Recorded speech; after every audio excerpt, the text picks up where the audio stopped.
Chapter 2. A New Friend. Monday morning was slow at the vet clinic. Amy sat behind the front desk. Her mom was busy in back, checking on a sick hamster. Gail, the vet assistant, had gone out for coffee. It looked like Amy was in charge. Normally, being in charge made Amy feel important, but not today. Instead, she wondered what her friends were up to. She sighed. Nothing ever happens in Santa Vista, she thought. Amy looked down at the day's list of appointments. The next patient wouldn't be there for another 15 minutes.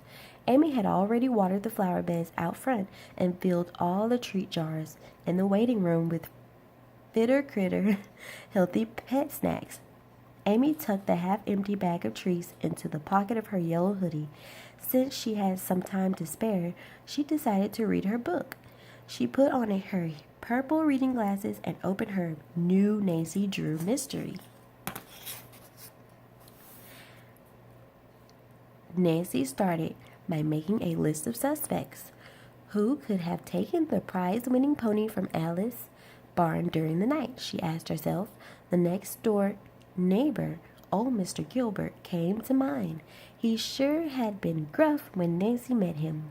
Plus, Alice had said that in the whole 10 years since she'd moved in, Mr. Gilbert had never once smiled or waved over the fence. Sometimes she felt like Mr. Gilbert didn't want a neighbor at all.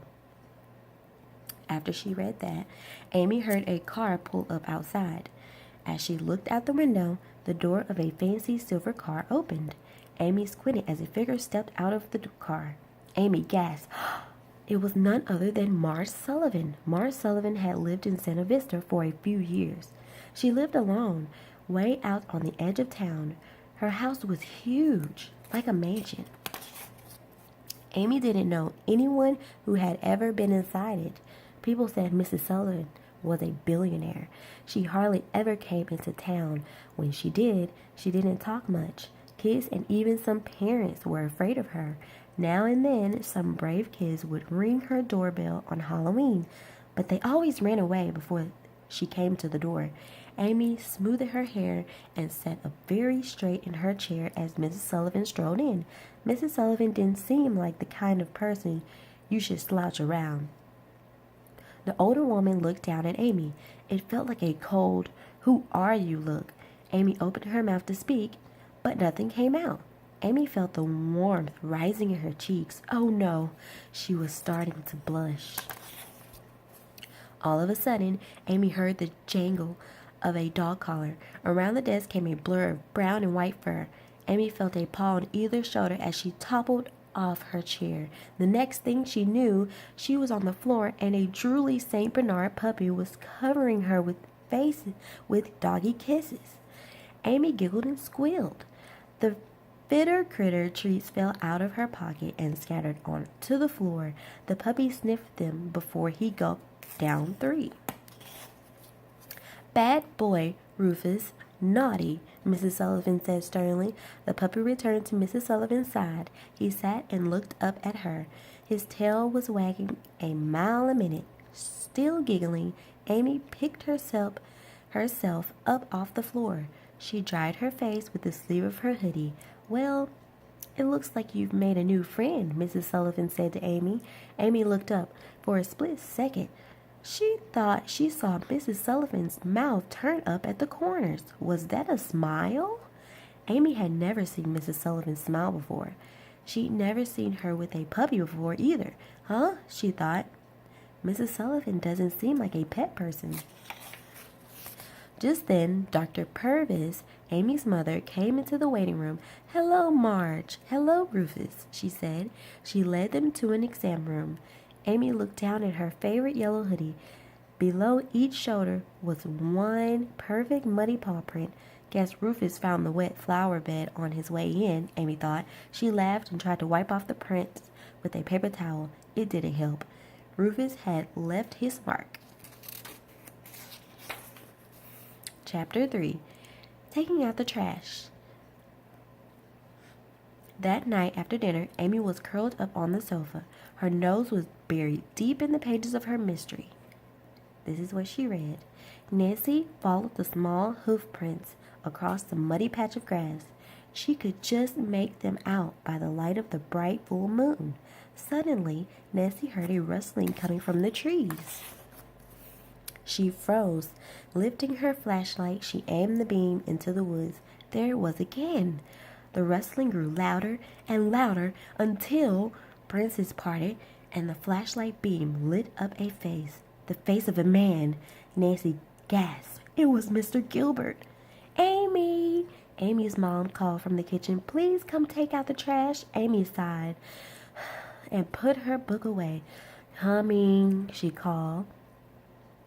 She hurried into the kitchen. The faster she took out the trash, the sooner she could get back to her book. She grabbed the full trash bag and dashed out the back door. Amy didn't bother to turn on the backyard light. She lifted the metal trash can lid and dumped the bag inside. Amy dropped the lid, letting it crash down with a loud bang. Then she heard it. Amy thought she heard a rustling sound. She could have sworn it came from the shrubs between her backyard and the clinic next door. Amy peered into the dark shadow shrubs, but couldn't see anything. She stood still, listening. Nothing.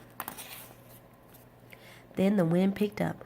Shrubs and tree branches waved. Leaves rustled. Amy thought the air smelled like rain. Amy relaxed. Her book was putting ideas into her head. Back inside, Amy found her mom on the sofa with a big bowl of popcorn. Want to watch that new spy movie? Dr. Purvis asked. Amy smiled. No school tomorrow meant no bedtime. Amy flopped down on the sofa. She could read her book later. Movie night with her mom was the best. Outside, the first few raindrops tapped against the windows. Chapter 4. A Surprise Guest. Halfway through the movie, the doorbell rang. Dr. Purvis pressed pause on the remote control. Who could that be? She said. It's kind of late. Amy followed her to the front door. She stood next to her mom as she opened it.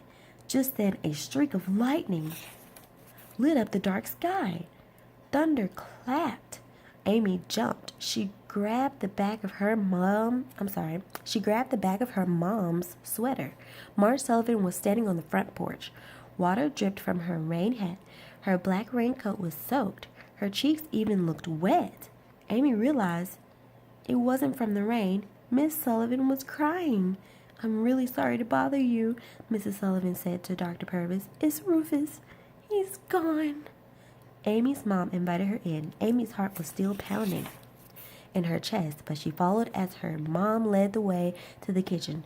Dr. Purvis took Mrs. Sullivan's wet things. Mrs. Sullivan had a seat at the table. I'll make you some tea, said Dr. Purvis as she put the kettle on. You tell us what happened. Amy stood in the doorway and listened. I let Rufus out after dinner, Mrs. Sullivan began. The backyard is fenced in. When it got windy, I called him in, Mrs. Sullivan went on. But Rufus didn't come. When I went out to look for him, I found a hole by the fence. He must have dug it out. Mrs. Sullivan's lower lip shook. My poor Rufus. He's out in the storm, all alone. Dr. Purvis put a hand on Mrs. Sullivan's shoulder. He can't have gotten far, she said. Let me make some phone calls. She took her cell phone and left the room. Amy didn't know what to say or do. Mrs. Sullivan had always seemed stern and serious. Now, here she was crying in Amy's kitchen. When the kettle whistled, Amy made her a cup of tea.